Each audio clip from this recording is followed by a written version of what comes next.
Stove వెలిగించి కళాయి పెట్టుకొని 10 మామిడికాయలకు సరిపోను జీలకర్ర మెంతులు వేయించుకొని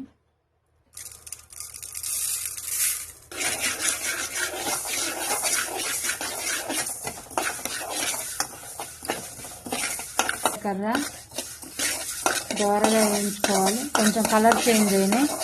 ఇప్పుడు వేగిన తర్వాత జీలకర్ర వేసుకోవాలి. మెంతులు ఎన్ని ఉన్నాయో జీలకర్ర అంతా. జీలకర్ర కొంచెం ఎక్కువైనా పర్వాలేదు, ఎందుకంటే మెంతులు లేట్ పడుతుంది వేగాలంటే. ఈ జీలకర్ర ఊరికిన వేగుతుంది కాబట్టి కొంచెం వేగిన తర్వాత జీలకర్ర వేసుకుంటే సరిపోతుంది. ఇలా కలర్ వచ్చేలా వేయించుకోవాలి.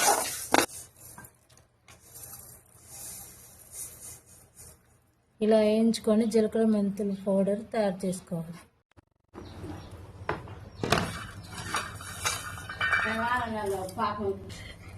ఎల్లిపాయలు పచ్చగా పట్టుకోవాలి, 1/2 కేజీలు.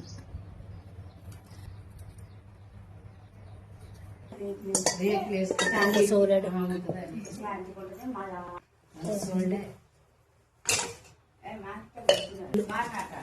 సోలెడు,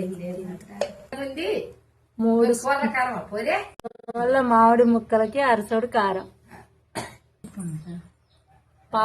సోలకు పావంతు ఉప్పు, ఇందాక పట్టిన జీలకర్ర పౌడర్ అందులో కొన్ని ఎల్లిపాయలు, ఆవాల పొడి,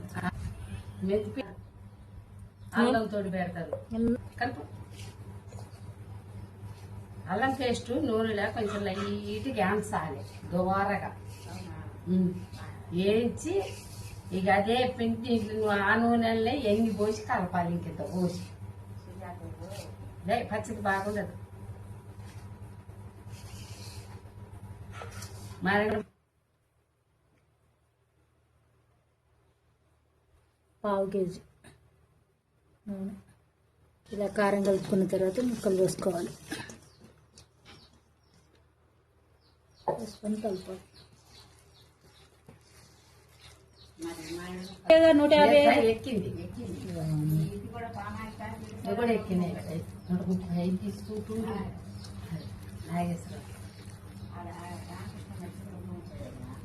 ఇలా రెడీ. టేస్టీ మామిడికాయ పచ్చడి రెడీ.